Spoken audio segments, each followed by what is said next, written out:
Okay, that's much more better. uh, welcome to. Well, that's really bright. I might need to move that light again. That's very bright. That's a bit better. Yeah, at night time. Apparently, I got much more silver greys at night with the lighting here.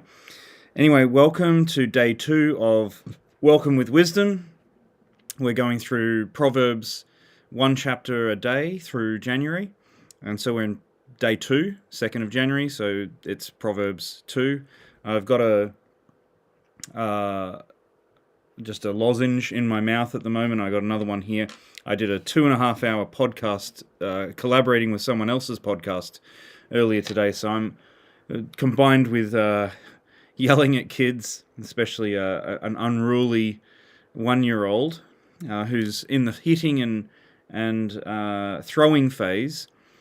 I'm almost tapped out. So we'll see how we go. We're in chapter 2 of Proverbs today. We did chapter 1 yesterday. Let's start with prayer and just jump into it. I don't think it'll be a huge long one today. Father in heaven, I just want to thank you so much that we can come to you for wisdom. In the New Testament wisdom book, in the book of James, you said, ask for wisdom, and we ask for wisdom. We ask that you will open our eyes, open our understanding towards what it is that you have for us in terms of the applied skill that you would give us for our walk through this life. Father, I pray for everyone who's watching and listening that this will impact their year coming forward, their 2025, and that they will set themselves up for greater probability of abundance and success, as we talked about yesterday. So as we open this word, we ask that you will illuminate it to our minds and hearts. In Jesus' name, amen. Okay, so as I talked about yesterday, we're in the first section, chapters 1 to 9 of the book of Proverbs, and it's more of an introductory. There's a lot of speeches, monologues by the father and by Lady Wisdom. So the father being Solomon himself, and we see that here. In when it talks about when it starts, it says, "My child, if you receive my words." We're seeing the second of the speeches of the father throughout this book. So we're in speech number 2 in this chapter. So which is the whole chapter. The whole chapter is a speech of the father. So we're going to go through that now. And again, I'm using my New English translation here, NET. It actually goes across 4, even though it's 22 verses, it goes across 4 pages with a lot of notes, which are just fantastic. By the way, you can get the NET as an app on your phone. I have it as an app on my phone. It's fantastic, very, very useful and all that. I love the NET for its notes and for its reading that it gives as well. As far as a dynamic version, I don't think you can go past the NET, and I get absolutely no I get no kickbacks for saying that. It is just hard to buy in physical copies. There was a time when it was out of print for a while, but I think it's back in print. So let's begin. It's really just, there's not even sections here, it's just one big long speech for this whole chapter. So what I will do is I will break it up into little bits, probably just almost by page that it's on here. So it starts, "My child, if you receive my words and store up my commands within you, by making your ear attentive to wisdom and turning your heart to understanding, indeed, if you call out for discernment, raise your voice for understanding, if you seek it like silver and search for it like hidden treasure, then you will understand how to fear the Lord, and you will discover knowledge about God." So this is similar to that purpose statement in chapter 1. And as I look at this, I go, okay, I'm loving something about the way that the text is intensifying the parallels. I talked about parallelism yesterday, and we see these parallels. So let's look at verse 1. My child, if you receive my words and store up my commands within you. So it starts with receive my words, and then it intensifies that as not just receive my words, but store up my commands. It's like going one step further. Now, this store up my commands, it's a word that means, like treasure them, cherish them, make them a part of who you are internally. And I like that imagery because we're going to see a lot of value statements here in these first little bit. So we see a second intensification in verse 2. By making your ear attentive to wisdom and by turning your heart to understanding. So first of all, it's your ear, and then it's your whole heart towards understanding. And then it's another intensification. If you will call out for discernment and raise your voice. So these are intensive. Like each second line intensifies the first.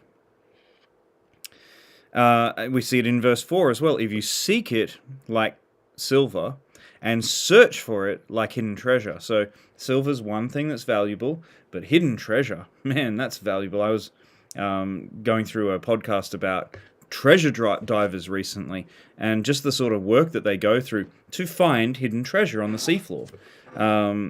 And it's amazing. It's amazing the work that they do.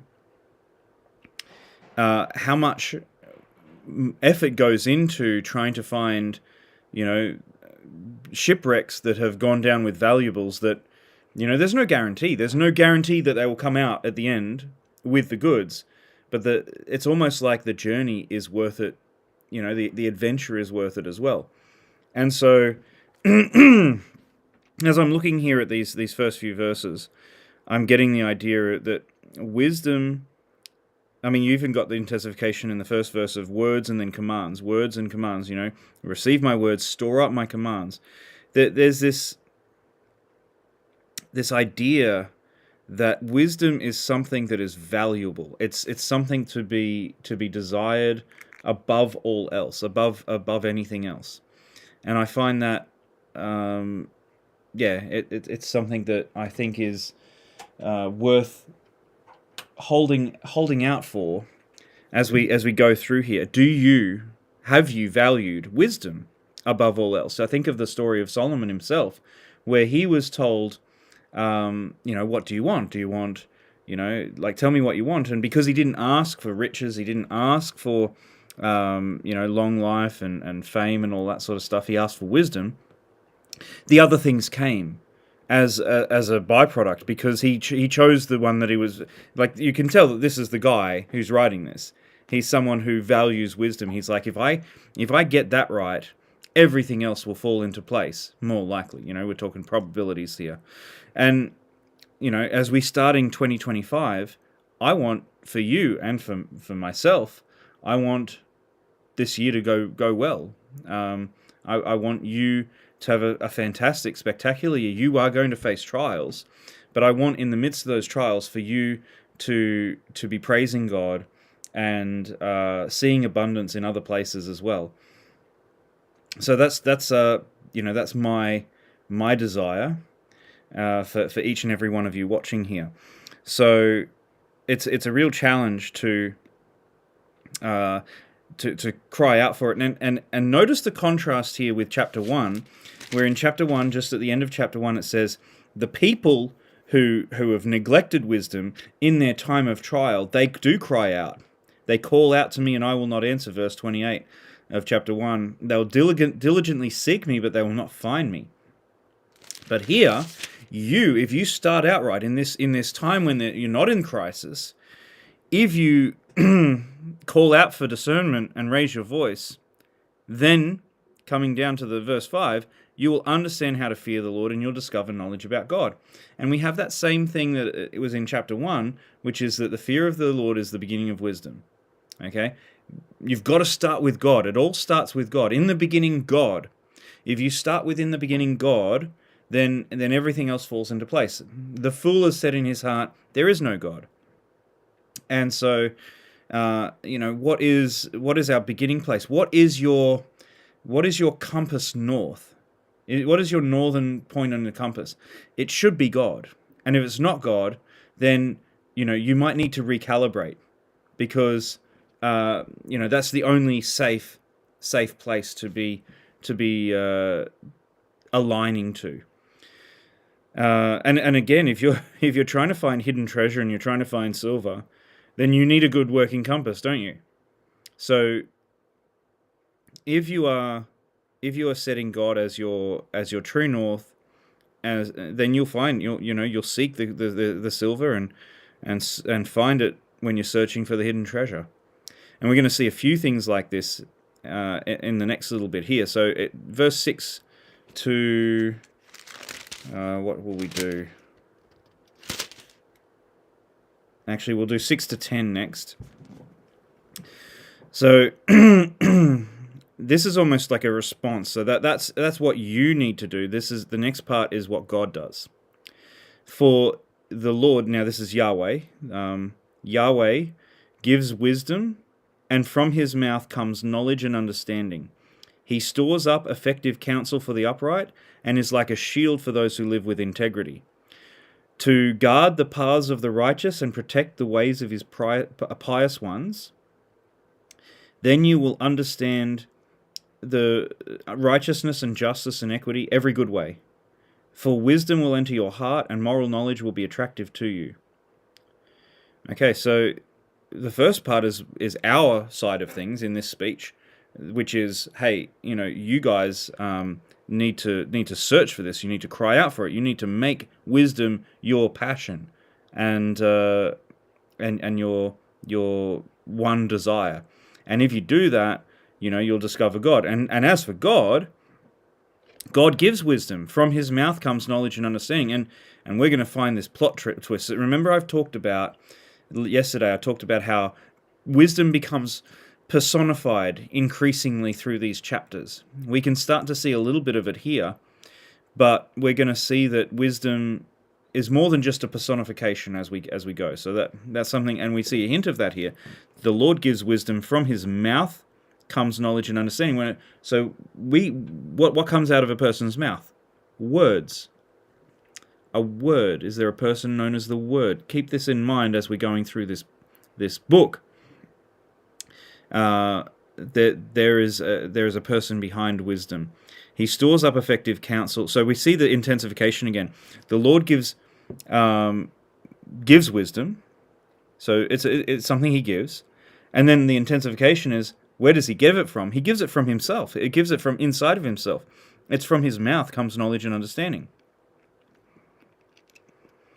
He stores up effective counsel for the upright.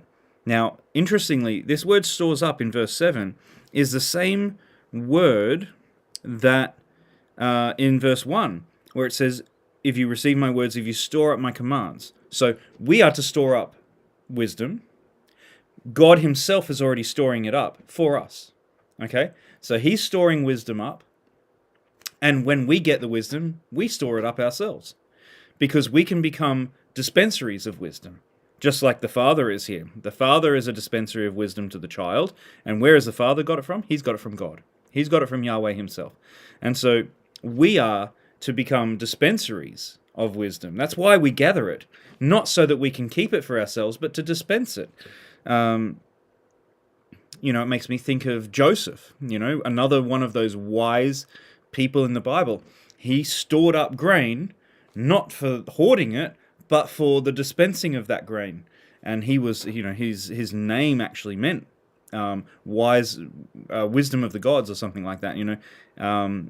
Zaphnath Paneah, that was the name he was given in Egypt. So he's an example of this storing up of things, not for the purpose of hoarding it, but for passing it on. We see, so the intensification, he stores up effective counsel for the upright and is like a shield for those who live with integrity. So we're moving from storing up to shielding. And we see this in the next couple of parallels as well. To guard the paths of the righteous and protect the ways of his pious ones. So guarding something is one thing. Protective has a more active. So guarding is passive. Protecting is active. And you see, righteous and pious. There's all these different synonyms. If you want to do, your own study, you can get a good word study Bible, and have a look at the meanings of these different words in the synonyms. They have a semantic overlap, but there's also nuances between each one of them. Let me just have a look at this one. So the righteous, verse 8. The paths of the righteous. The word righteousness is a possessive genitive, so signifying that the ways that the righteous take. Note 15 here, and it says the pious one. The pious one. It doesn't really say much about that, but anyway, go. Yep. It describes those who show covenantal, faithful love or loyal love to God and his people. I like that. So the ones who display covenantal, faithful love or loyal love to God and his people. So yeah, that's chesed. Chesed is the noun here. And then you'll understand. So we've got this righteousness, justice, and equity. We saw that in chapter 1, didn't we? We saw righteousness, justice, and equity listed together in chapter 1. I think it was kind of towards the earlier end of chapter 1. In those, here it is.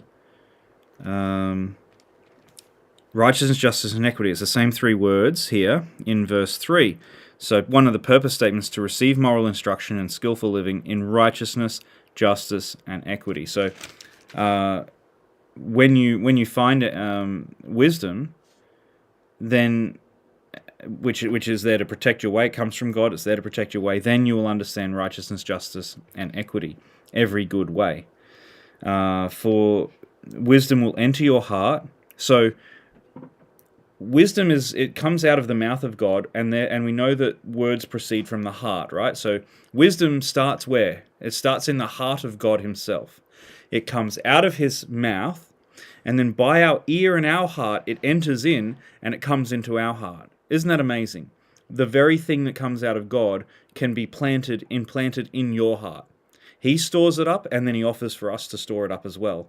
And we're supposed to store it up for the purpose of then passing it on to others. So I love this this flow of wisdom here. Discretion will protect you. Understanding will. So yeah, we're in verse 11. We're gonna move now to look at the negative. So those who don't have wisdom, and how wisdom is a contrast there. And this is setting up for the interplay. We talked about Lady Wisdom, and how Lady Wisdom is going to be a key character in this first passage of Proverbs. But every good protagonist has also got a antagonist. And the antagonist in this instance is going to be Dame or Madam Folly. So you've got Lady Wisdom and Madam, and I'm using Madam in the sense of, its full historical spicy sense, being a prostitute. So Madam Folly is going to be the foil, or the dark version of Lady Wisdom, or the anti-version. So discretion will protect you, understanding will guide you, to deliver you from the way of the wicked, from those speaking perversity, who leave the upright paths to walk on the dark ways. There's that dark. Who delight in doing evil and rejoice in perverse evil, whose paths are morally crooked and who are devious in their ways. To deliver you from the adulteress. So here's this first hint of this other character. The adulteress, from the sexually loose woman who speaks flattering words, who leaves the husband from her younger days, and forgets her marriage covenant made before God. For her house sinks down to death, her paths lead to the place of departed spirits. None who go in to her will return, nor will they reach the paths of life. So it's a longer section there, and it's basically saying, if you have wisdom, it will deliver you, it will protect you and guard you against the way of the wicked. So you've got, on the one hand, the way of the righteous, the pious, and then there's now it's telling you, hey, if you don't go down that way, then the other way is the way of darkness. It's the way of the wicked. It's the way of those who delight in doing evil. So that means that wisdom is not just about thinking good, it's about doing good. So there are two paths, it's a walk. It's a walk, and we'll see that throughout Proverbs about this word walk, where there's no stagnation. If you're stagnating, you're actually walking backwards. If you're not walking forwards, you're actually walking backwards. And so those who delight in doing evil, and that's because idleness is going to be one of the things that is very much frowned upon within Proverbs. So you actually have to be walking forwards or moving forwards. The paths are morally crooked, who are devious in their ways. And it talks about this adulteress. Now, look at this adulteress and keep these ideas in mind for future chapters, because she speaks flattering words. She's sexually loose. She's seductive. She's seeking to seduce people. She's abandoned. This is not a person who is ignorant. There's a difference between ignorance and foolishness, I think. Ignorance and naivete, they're a different thing altogether than foolishness. The fool is not someone who hasn't met God. It's someone who has said in their heart that there is no God, having had an encounter with him before that. So this foolish person is someone who's left the husband from her younger days, forgets the marriage covenant made before God, walking away from things that she's once known. And it makes me think of the, that kind of arch rival of God, Satan, who himself was a covering cherub. He was as close to God as you can get, as one of the highest angels in heaven.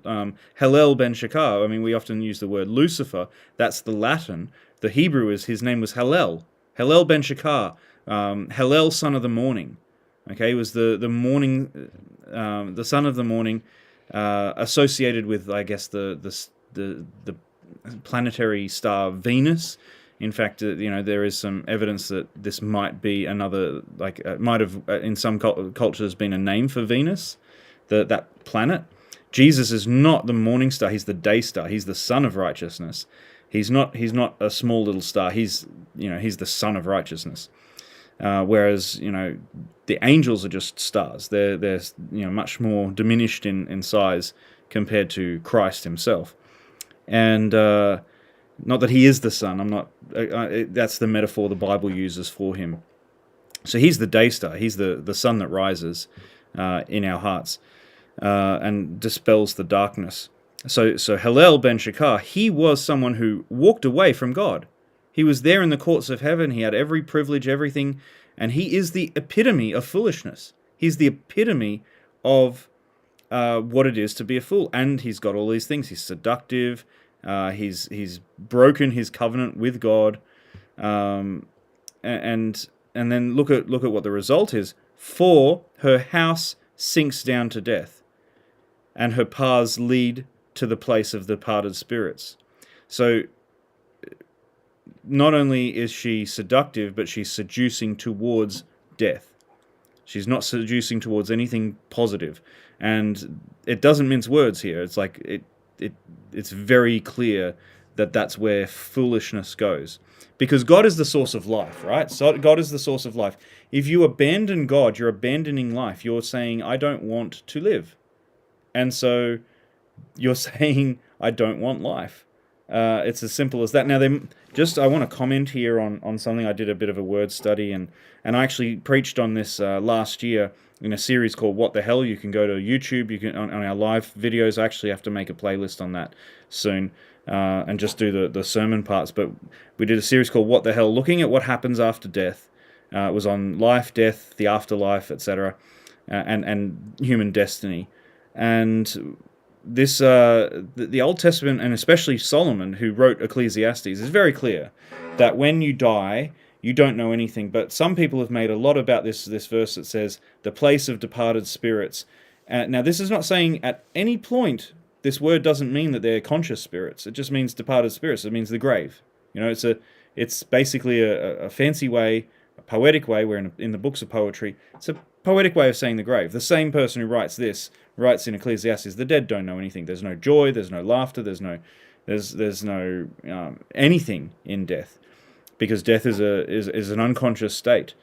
And so what he's saying is that the path of folly, of Madam Folly, leads to death. It just leads to death. It's just using two ways of saying that. Again, that intensification.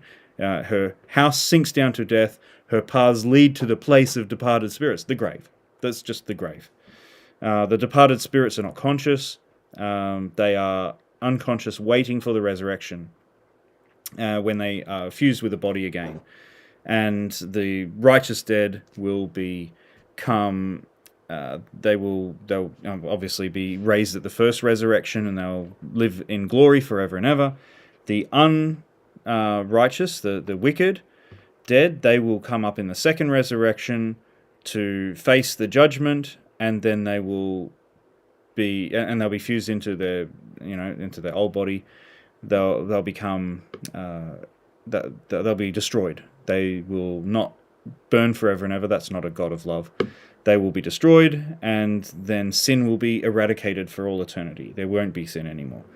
As Nahum says, affliction will not rise again. I suggest you go and have a look at that series, What the Hell. It was definitely one that I put a lot of effort into to answer a lot of the objections out there from traditional, which by that I really mean, medieval, largely Christian teachings about the afterlife. It wasn't an original. The original teaching was of Christianity was what I'm speaking. What I'm talking about now.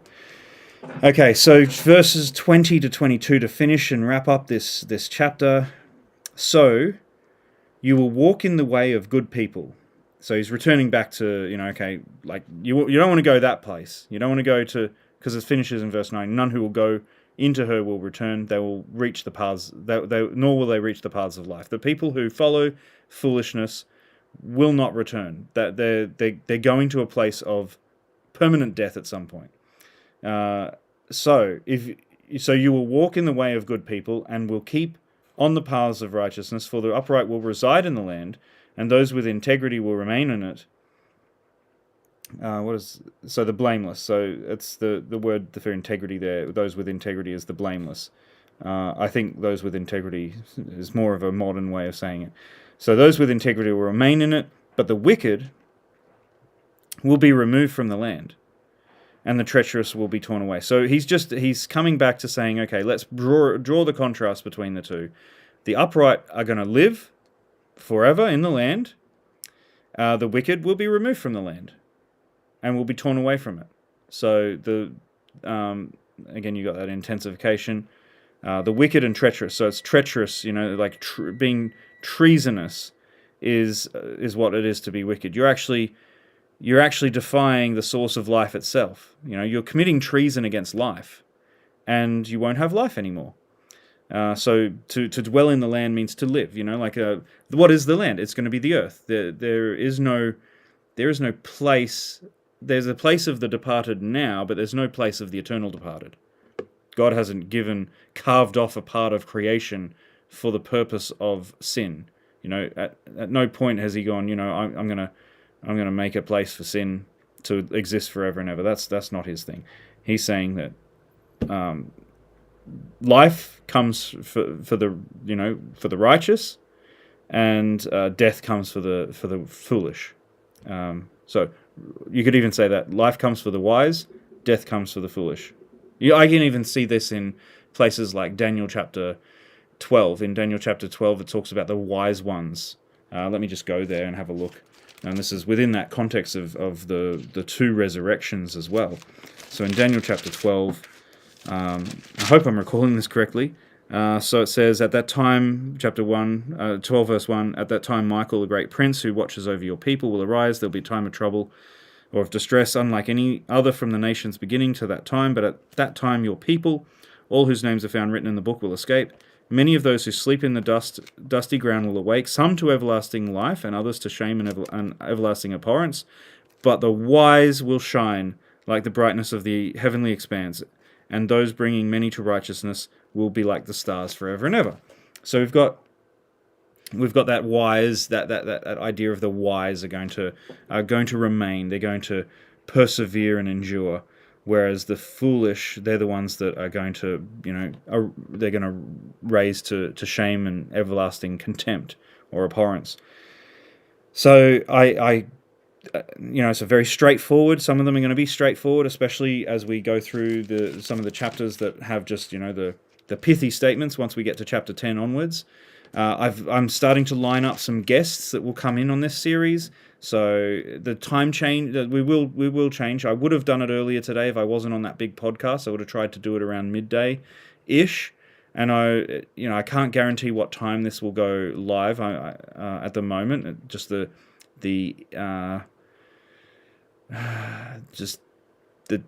challenges of having a young child in the family. I managed to get her to sleep just before the podcast I was going on today, which was amazing that I was able to get that done in time. I will endeavor, though, to try and get this to a stable time slot very, very soon. So I'm going to have some guests. I'm going to have some collabs with other people, and let's see how we go. Let's see what we can do. I've got some big things coming up in January. I've just I'll probably advertise some of this in the near future. This week I'm finishing my series Merry Christmas with a bonus sermon on the history of the teachings of Mary in the Christian church, and how did she go from being a maiden to a myth, this mythical person that you can pray to and petition for her to pray to Jesus. How did that happen? Where did that come from? And it's quite a fascinating story how that came about. So we're going to be looking at Mary this week. Next week will be a testimony. I'll be giving my testimony, and then we're going to move into Corinthians, looking at the Corinthians. And in fact, Corinthians is something we'll be coming to in a couple of weeks a couple of days when we go through some of these chapters, because Corinthians has a bit to say about wisdom. So go and have a look at 1 Corinthians chapter 1 if you want to have a little bit of a preview of wisdom in Corinthians. So plus we're going to have some guest speakers at Border Church very soon. We're going to have some testimonies from other people within our community as well. I'm just giving the first testimony this week, but we'll have other testimonies coming up, and like I said, some guest speakers. So hope to see you on the flip side there, and hope to see you again tomorrow. Tomorrow, where your homework is just chapter 3 of Proverbs.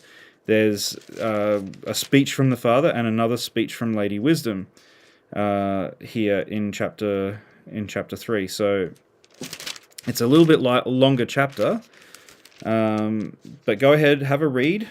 Get your questions ready if you have some.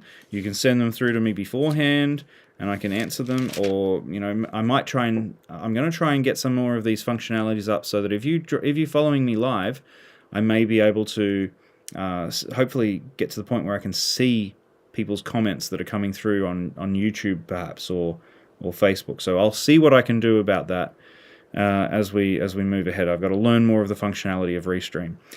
Let's pray. Father, I'm just so thankful for the fact that you make the choice so clear, that, and not just the choice, but the provision.